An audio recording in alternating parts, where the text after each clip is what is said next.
podcast you're about to listen to is from a book series on post-qualitative, new materialist, and critical post-humanist research. You can find it on the following website, www.postqualitativeresearch.com. Hello, my name is Weili Zhao, and I currently am working at the Faculty of Education at the Chinese University of Hong Kong, China. I got my doctoral degrees in curriculum studies from the University of Wisconsin-Madison in 2015. My research focuses on explicating Chinese educational wisdom and traditions they are, and in dialogue with Western post-turn scholarships. Post-qualitative, new materialist, and critical post-humanist research is one such scholarship that I'm strongly interested in and happy to explore further. As a member of the editorial team for the post-qualitative series for Routledge, I put together for this first book, Chapter 4, entitled Eastern Ethico-Onto-Epistemologies as a Diffracting Return, Implications for Post-Qualitative Pedagogy and Research.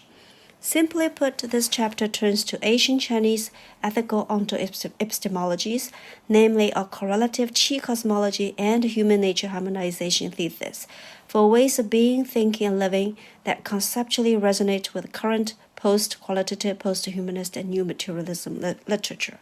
Reductively put, this Chinese Qi cosmology and human nature harmonization thesis conceptualizes the cosmic world not as a universe, but as a pluriverse, wherein cosmic beings, both human and non-human, co-inhabit and co-dwell as ontologically equal and epistemologically different. Such an Eastern ethico-onto-epistemology gives us a new understanding of what counts as the human world, the non-human material world, and the human-non-human relationality beyond the Western Platonic idea, the atomistic materialism, and the anthropocentric configuration. Furthermore, this Asian Chinese wisdom is still tacitly prevalent in current Chinese society and is partly re-invoked in schooling curriculum. For example, the current Chinese moral and life education for primary schools is advocating a Daoist co-being with thesis, namely teaching little kids to learn to co-dwell with the environment more than along an anthropocentric subject versus object disorder. Then how can we teach and do research on Daoist co-being with in a post-qualitative way? Instead of providing a set of answers, this chapter shares and compares my two research paradigms on the topic of the playing with the wind, a topic included in China's 2016 official textbook on modern life education for first graders. My first research is on a so-called exemplar lesson plan shared on the textbook's official website and designed by a frontline teacher. Using a discourse approach, I found that the exemplar lesson plan still embraces a humanistic pedagogy along the instrumental Tyler Rationale, as well as an anthropocentric disorder. In other words, the intended Daoist co-being with sensibility was not cultivated from ancient and alternative Chinese Qi cosmology and ethico-onto-epistemology. Against this critique, I experimented with a meditation experience with the wind as a possible post-qualitative research paradigm that follows Chinese Qi cosmology.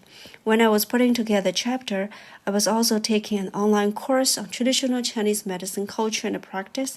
This course grounds itself in an ancient Qi ethico-onto-epistemology, where an incessant flow of energy interconnects cosmic beings through Qi movement.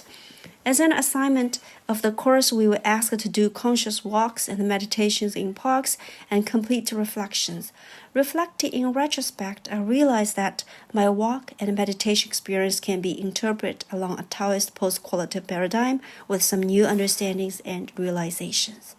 Then, how could we use this chapter, especially the playing with the wind teaching and meditation activities, as a pedagogical and research tool for our post-qualitative courses or workshops? Or, to push the question further, how can the Asian Chinese wisdom help us re-envision the governing notions of person, thing, environment, nature, and relationality in contemporary social and educational research? How can we researchers observe and portray the material affect flow in and outside of schools and schooling beyond a subject versus object disordering? And how can the Chinese Qi cosmology and onto-ethical epistemology be further diffracted through other non-Western philosophies and ontologies?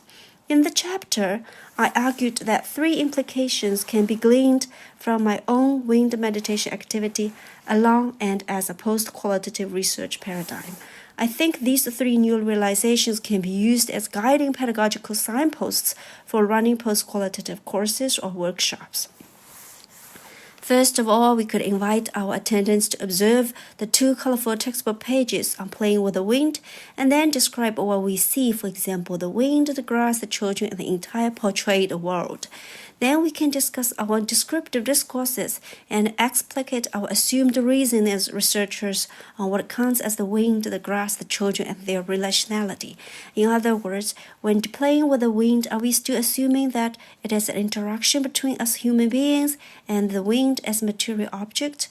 Furthermore, what do we mean by observing? Is it a psychological and cognitive activity of human beings, or is it a holistic mind, heart, body feeling with, or attuning to? Then, we could ask our attendants to read through the Chinese Qi cosmology and Onto-Epistemology to further render visible our presumed conceptualizations about human subject, material environment, nature, and human non-human relationality. The ancient Chinese Qi wisdom, as I argued in the chapter, treats the learning environment as a microscopic Qi field and its educational subjects and material beings and things as its conditioned manifestations.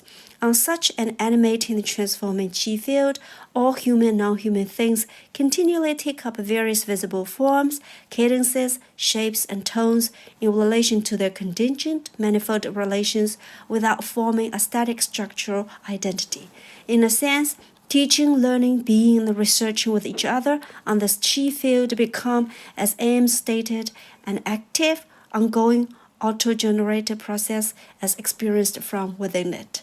It's not that humans smell the flower as something external through the blowing wind. Rather, humans, flowers, and the wind are not atomistic but ecological, or as Lagrange put it, embedded in the material flows of the earth, cosmos, constitutive of these flows, making the subject imperceptible. Then, we can ask our participants to discuss the ways in which the ancient Chinese configurations of the given notions of person, thing, environment, nature, and relationality differ from the modern Western senses. Finally, to help our attendants gain a different experience with the wind, we can also ask them to go out into nature and feel, touch, and observe the wind and other material non-human beings. In other words, a new post-qualitative pedagogical tool of sensing, feeling, touching, and observing can be cultivated that is not targeted towards the end objects of what is sensed, felt, touched, or observed. Rather, this post-qualitative pedagogy is the feeling, sensing, touching, and observing per se, or rather, the encountering of these feeling, sensing, and observing. In other words, such post-qualitative pedagogy, as I argued in the chapter, is not to cultivate our knowledge and grasp of the material wind as external human subjects. Instead, it hopes to create a welcoming Tao-Qi ambience wherein all the cosmic beings are becoming through feeling, touching, and observing and responding to each other. This ethical dimension of the holistic post-qualitative pedagogy can be better explained through Duane Huberner's accent on ethical value of pedagogical activities as encountering per se, not as a means for other ends. As he puts it, the encounter is not used to produce change, to enhance prestige, to identify new knowledge, or to be symbolic of something else. The encounter is, in it, is the essence of life. In it, life is revealed and lived. Through these 3 steps of guiding, discussing, experiencing, I believe we can all have a contrastive understanding of qualitative and post-qualitative research paradigms, of humanistic and post-humanistic Ethico-Onto-Epistemologies, and of Chinese and other cultural wisdoms on human and non-human relationality. This is the brief introduction of my chapter. If you are interested, please read the chapter and other chapters in the book for more examples and stories. Thank you.